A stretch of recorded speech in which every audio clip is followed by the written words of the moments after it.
I always tell everybody, I don't go in there looking for the knockout. I go looking for the win. But if he get out of line, he's going to be the next one down.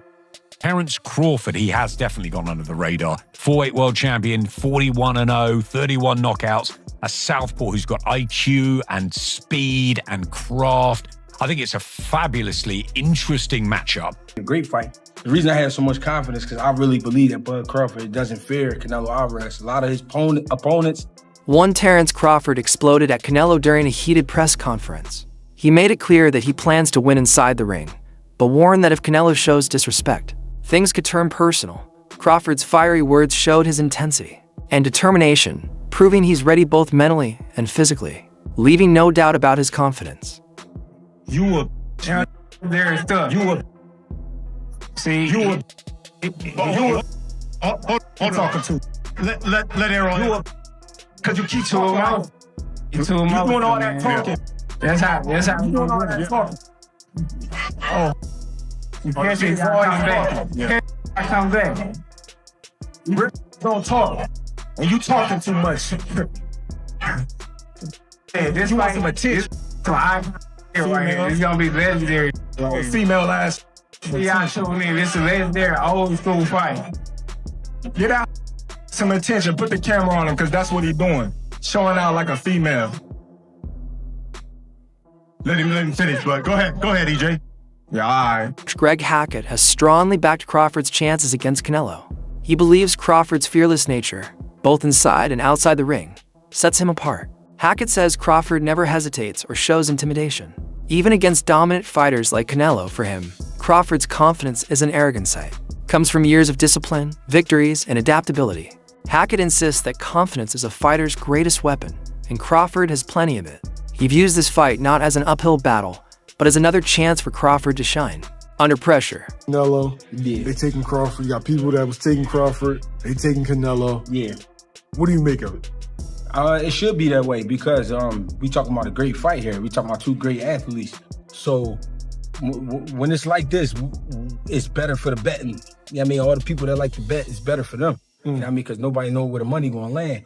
The reason I have so much confidence in this fight, you know, thinking that it's gonna be a great fight. The reason I have so much confidence because I really believe that Bud Crawford doesn't fear Canelo Alvarez. A lot of his opponents in the past were nervous, scared from the beginning. I don't think Bud feel that way at all. I think we gonna get a good rumble on our hands. You know what I mean? It's just gonna come down to the big question for Bud is, can he take the shot? You know what I'm saying? The question I think for Canelo is, does he get old? I say that for a reason. He got a lot of fights, bro. He got, I think he going on almost 70 fights. You know what I'm saying? Oh, he a little bit under 70. That's a lot of fights for current time. You know what I'm saying? And Bud got a lot of gas still left, but he's older as well.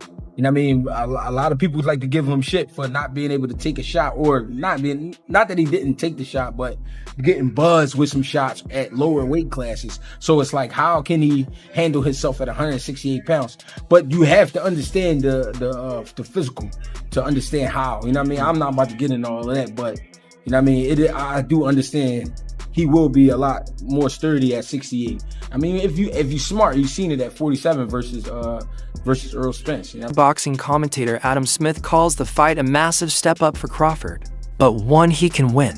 He praises Crawford's high boxing IQ, saying he adapts quickly and exploits weaknesses with precision. Crawford's speed, Smith adds, could expose gaps in Canelo's defensive style.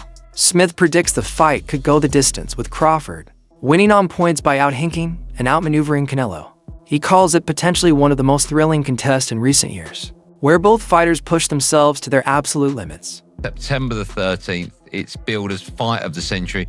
I do feel as though this one, for such an unbelievably good fight, the prospect of, it has gone under the radar a bit. We've spoken more about fights that are not even No, but you back Ben, I mean, how much you spoke about No, that? I love that fight. Yeah, but compared to these two guys, Yeah, that's just without it. But that's in Britain. That's prime time here. It's the football casuals. I think the problem with this fight is it is just a fabulous boxing matchup, and one with all sorts of curiosity between two superstars. The Ring magazine's dedicated the entire magazine, but this is boxing. It's hardcore boxing. I think Canelo is known. I think Canelo, obviously the Mexican machismo that holds all the super middleweight titles, nearly 70-odd fights. He's been phenomenal. I think he's 35 now. But for Terence Crawford, he has definitely gone under the radar. 4-weight world champion, 41-0, 31 knockouts. A southpaw who's got IQ and speed and craft. I think it's a fabulously interesting matchup, the two of them, because you've got the big guy, the strong, super middleweight, really, really cultured, wonderful fighter in Canelo. But is he just slightly, ever so slightly, fine margins past his peak? And you've got Crawford, who needs this fight as his coming out party. The big news, it's on Netflix, so he'll get the attention. Can Crawford do it? It's a huge step again in weights. But I think he's got the speed, and I think he's got the know-how, I'm sure we'll talk about it more next week, to cause problems for Canelo. And I think that he could win it on points. Analyst Ada Ladipo takes a more critical view. He argues that while the fight has drawn huge attention, it lacks the natural intrigue of matchups like Alexander Usyk versus Daniel Dubois. He feels the weight difference favors Canelo too much, making the fight seem less competitive to him. The hype feels manufactured more by promotion than genuine suspense in the ring. Like, it's been billed as the biggest fight of the century. Some are saying the biggest fight of all time. Let's calm down, people. Let's breathe a little bit. It's a big fight.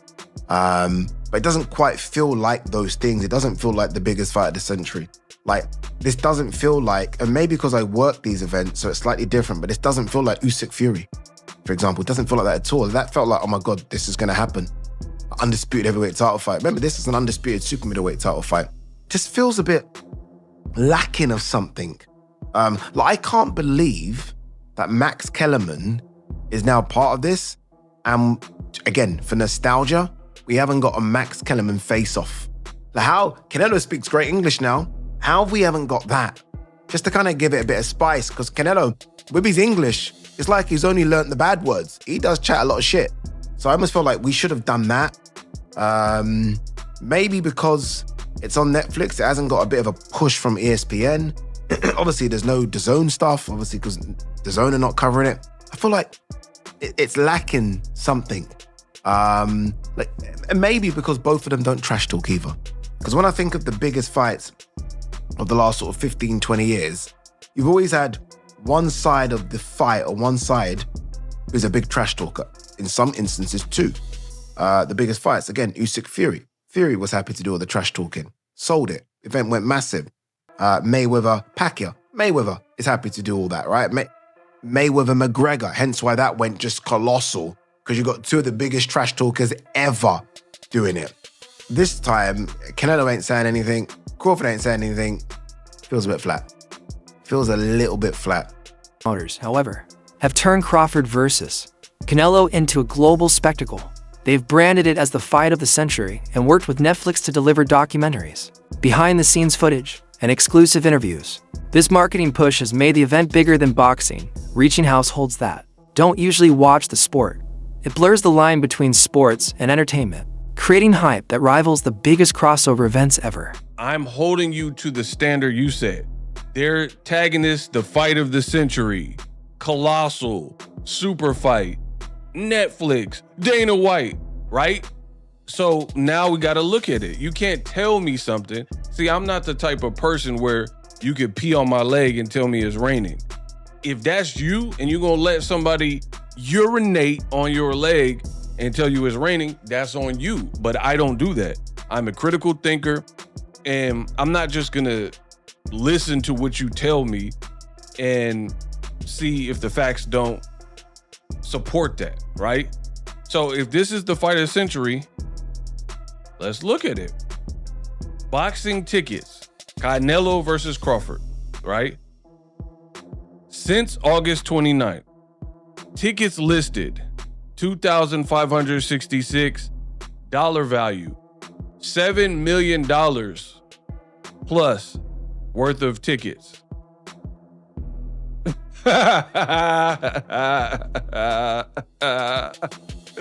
Hey, bro, $7 million worth of tickets. Veteran analyst Al Bernstein isn't convinced. He says this wasn't the fight boxing fans truly wanted. In his view, fans preferred Crawford to face opponents in his own division, or Canelo to fight challengers closer to his weight. While the promotion has generated massive buzz, Bernstein believes genuine fan interest is lower compared to other super fights. He sees the fight as more of a marketing creation than a response to real demand. To have these two level of fighters meet, where does this rank I at? think it's one of those fights that the interesting thing is it wasn't as if every boxing fan said, boy, I can't wait to see Canelo fight Terence Crawford. In other words, it wasn't one of those fights. Like, there were more boxing fans that said, gee, I'd like to see Canelo fight David Benavidez. But having said that, I mean, among the hardcore boxing fans. For sure. Having said that, what they did, and this happens sometimes in boxing, they come up with a matchup that wasn't on everybody's mind, but kind of makes sense. And the proof is in the pudding. If you do one of those kind of matches and the interest is not there, you're going to find that out. For sure. In this case, obviously the interest was there because they've sold. I mean, I went online and looked at the the ticket sales and everything, and they've sold. Looks like they've already sold 30,000, 40,000 seats. Oh yeah. Yeah, I believe not they'll sell it out. left in Allegiant Stadium. So that alone is an indicator. The amount of attention and coverage the fight has gotten, and this is one of those fights that will also have a good barometer as we get closer to the fight. How much is the mainstream sports media covering the fight? Yeah. You know, it used to be in the old days, big fights were covered all the time by the mainstream sports media, not so much in recent years. And so that's always a barometer of whether it, really is as big as we think.